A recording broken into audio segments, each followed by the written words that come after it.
Hi friends, మనలో చాలామంది నిత్యం దేవాలయాలకు వెళ్తూ ఉంటాం. మనకిష్టమైన భగవంతుడిని దేవాలయంలో ప్రార్థించడం వల్ల మన కోరికలన్నీ నెరవేరుతాయని చాలామంది నమ్ముతారు. అంతేకాదు, గుడిలో ప్రదక్షిణలు చేయడం వల్ల, ఆధ్యాత్మిక వాతావరణంలో కాసేపు గడపడం వల్ల మానసిక ప్రశాంతత లభిస్తుందని చాలామంది భావిస్తారు. ఇదిలా ఉండగా గుడికి వెళ్ళే వారంతా కొన్ని విషయాలు తప్పక తెలుసుకోవాలి. గుడిలో గంటను ఎందుకు కొడతారు, ఎందుకని ప్రదక్షిణలు చేస్తారు, ఏ ఏ నియమాలు పాటించాలనే ఆసక్తికరమైన విషయాలను ఇప్పుడు మనం తెలుసుకుందాం. హిందూ దేవాలయాల్లో చాలా వరకు వేలాది సంవత్సరాల క్రితమే నిర్మించబడ్డాయి. ఇవి ఇప్పటికీ చాలా పవిత్రంగా ఉన్నాయి. అందుకే ఇలాంటి పవిత్రమైన స్థలంలోకి అడుగు పెట్టే ముందు శుభ్రమైన నిరాడంబరమైన దుస్తులు ధరించాలి.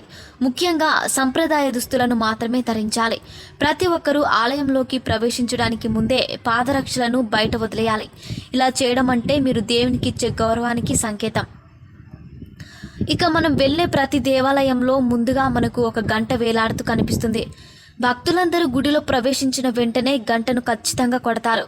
దీని అర్థం మీరు దేవాలయానికి హాజరు అయ్యారని అర్థం. అంతేకాదు, గుడిలోని గంటను మోగించడం వల్ల ఆ చుట్టుపక్కల ఉండే ప్రతికూల శక్తులన్నీ దూరంగా పోతాయని, మీరు కోరుకున్న కోరికలన్నీ దేవుడికి చేరుతాయని, తమకు ఖచ్చితంగా అశుభ ఫలితాలు వస్తాయని చాలామంది నమ్ముతారు. తమిళనాడులోని కొన్ని దేవాలయాల్లో గుడిలో గంట లేకపోతే చేత్తో చప్పట్లు కొడతారు.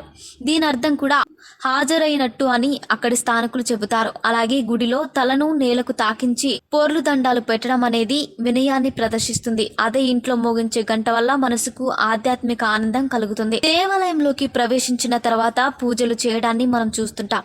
అయితే ఈ ఆరాధనలు ఒక్కో గుడి ఒక్కో విధమైన ఆచారాలు ఉంటాయి.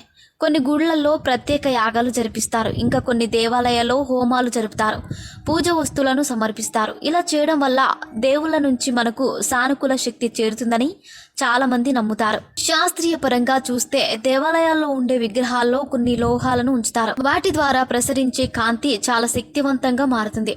అందుకే మనం గుడిలోకి వెళ్ళినప్పుడు అది మనకు లభిస్తుంది. అయితే తరచుగా దేవాలయాలకు వెళ్ళే వారికి దేవాలయంలోని సానుకూల శక్తి చేరడం వల్ల ఆరోగ్యంగా సంతోషంగా ఉంటారు.